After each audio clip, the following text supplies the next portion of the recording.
let's say we have a magnetic field that's coming out of the right side of the screen, and it's not just along the screen. It's actually, it's three-dimensional, and so it's going above the screen, below, but the direction of the magnetic field is from the right to the left. Let me just draw that, and I'm not going to draw a bunch of the field vector arrows because that'll just take up a lot of valuable space on our. So that's the vector magnetic field. It's down here too. If I could, I would draw it above your screen and below your screen, but it's coming from the right to the left. And then in that magnetic field, I have an electric circuit. And I won't draw the whole circuit right now. I'll do that in a second. But let's say I have part of the electric circuit is a loop. And the loop looks like this. I'm trying to draw it carefully so that we can, because I think a careful drawing will be more useful in a second than an uncarefully drawn drawing. So let's see. So it's a loop. You could imagine taking a paper clip and putting it into this shape. Oh, that's good enough, I think. And I have a current going in this direction in this paper clip. So this is the positive, that's the negative, so the current is going like that. Current is going in a loop like that. The current's coming out of this end, it's coming into this end. So and let's say that this loop of, it could be a paper clip or anything, let's say that it can rotate, and that's important. What's going to happen? Well, my magnetic field is coming in this direction. The current is going down here, up here. What's going to be the net force on the magnetic field on this loop? Well, let's try it out. And it turns out it's going to be a different magnitude at different points of the current. So here, and we don't worry about, all we're worried about right now is direction and then maybe a little intuition of the magnitude. So we know that the force of a magnetic field is equal to the current times, you could call it a length vector, cross the magnetic field, right? Well, what would be the force of the magnetic field on this segment of wire? We could call this L, right? And that L goes in the same direction as the current.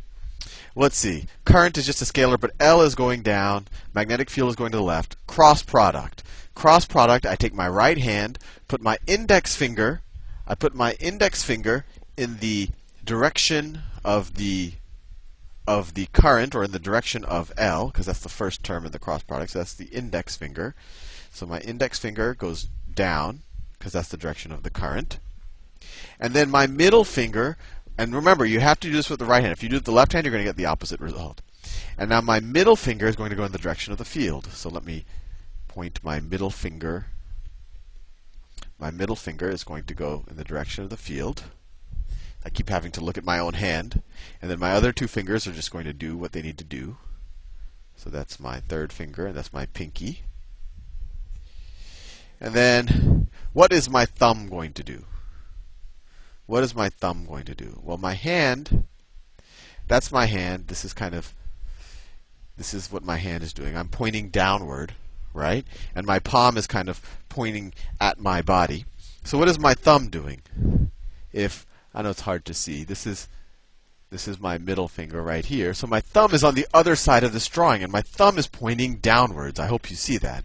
Right? And you try it with your own hand. So my thumb is pointing downwards, so the direction of the force created by the magnetic field on this current is going to go downwards. So let me draw that. So the force vector, I'll do it in this orangey brown color. The force vector on this segment of the wire is going to be going down. Now what about this segment of the wire? Well, think about it. This segment of the wire, the L vector, this L vector, it's parallel to the magnetic field, just in the opposite direction. And so when you take the cross product, remember the cross product is you're multiplying the magnitudes of the vectors that are perpendicular to each other. But if this is the L vector right here, there's no component of it that it's perpendicular to the magnetic field. So the magnetic field and the current, well, are in the same plane, they're parallel, They're not orthogonal at all. There's no components of them that are at 90 degrees. So when you take the cross product, you're going to see that the net force on this segment of the wire is 0, and likewise on this segment of the wire and this segment of the wire, because they aren't in any way perpendicular. No components of them are even perpendicular. So fair enough. So all we know right now is that magnetic field is exerting a net downward force on this side of our paperclip or of our circuit. Now what about this side? Well, same thing. Take the cross product.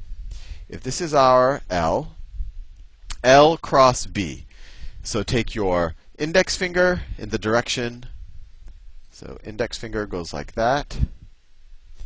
Your middle finger will go in the direction of the field, so your middle finger is going to look something like that. And then your other two fingers are going to be like that. And where's your thumb going to do? And this has to be your right hand to work. Your thumb is going to point straight up. This is like the heel of your thumb, and your thumb is going to, I don't know if that's a good drawing of a thumb, but your thumb is essentially pointing out of the page, right? Middle finger in the direction of the current, or in the direction of our length. Index finger in the direction of the current, middle finger in the direction of the field, thumb points out of the page. And do that with your own right hand, and you'll see that the net force of the magnetic field on this segment of wire is going to be upwards. Upwards. Let me do it in a different color just to get some contrast. It's going to be upwards. So what's going to happen, assuming that this circuit can rotate, what's going to happen? On this side, where there's a downward force, on this side there's an upward force. So the magnetic field is actually exerting a torque on this wire, right? It's exerting a force. Like if you viewed this little dotted line as our axis of rotation, the whole coil is actually going to rotate around that line. And so there's some force over here along this whole line being applied downwards. So, and it's actually perpendicular to our moment arm, if you remember what we had learned about torque. So it will actually exert all of that force. Will be that force times this distance will be the torque applied on this side. And then likewise, there's a torque in the, it's really the same sign in the same direction, because here on the other side of the arm is pushing upwards. So they're not going to cancel out. They're both going to reinforce, and this whole coil is going to be turning in this direction. Right here, it's going to be moving up out of your video screen. Here, it's going to be moving down into your video screen. Now, what happens? So I'm going to try to not run out of time either. So it's going to start rotating. So the left-hand side is going to go below the page. The right-hand side is going to be above the page. I want to draw some perspective. That's why I'm just drawing it bigger. So maybe it looks like that. Maybe my circuit starts to look like that. And I'll redraw my axis of rotation. So this is my axis of rotation. And now the way I drew it, this part of the axis of rotation is still in the plane of our video. But this part of the coil is, you can imagine it popping out. I wish you had 3D glasses on. It's popping out of your screen. This part is going into your screen, right? And the current is still going in the same direction. Current is going in that direction there. It's going in that direction there. So using the same right-hand rule, on this side of the wire, the magnetic field is going to be exerting a net downward force. But the torque is actually going to be less, right? Because our moment arm distance is going to be like, I want to draw it with some perspective. It's going to look something like that, right? So it's going to be going to the left and behind the page, while the torque is still just into the page. So you would actually take the component of the torque that's perpendicular. So there's some component of the torque that's actually perpendicular. I don't want to confuse you too much. But you can imagine the torque lessens. Even though the net magnetic force is the same, the component of that force that's perpendicular to your moment arm, that lessens. So there's still going to be some torque that's going to be causing it to rotate downwards in that direction. And sorry, you know what? I drew this wrong here. Right? We're pushing up on the right-hand side. We're pushing down on the left-hand side. So the direction is going to be like that. Right? Pushing up on the right hand, down on the left hand. So you're still going to be doing it. Same thing here. You're going to be pushing up here, but you're going to be pushing up directly out of the page. Directly out of the page, but that's not completely perpendicular to the moment arm. So the component that is perpendicular, that's actually creating rotational torque, that's going to be a little less. And then you can imagine that all the way to the point, the coil is going to keep rotating at a smaller with smaller torque, and at some point you'll be looking at it head on. So I could just draw it like a straight line, right? You can imagine this arm is on top and this arm is behind it. And at this point, what's going to happen?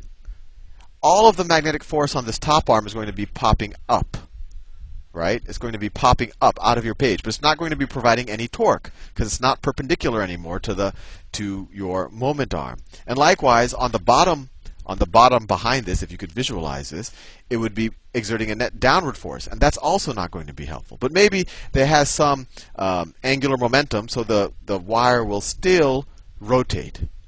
But then when it still rotates, what's going to happen? And this is where I'll leave you with a little bit of a conundrum. Actually, I don't want to go over the YouTube limit, so I'm going to continue this in the next video, and I'll show you the conundrum. See you soon.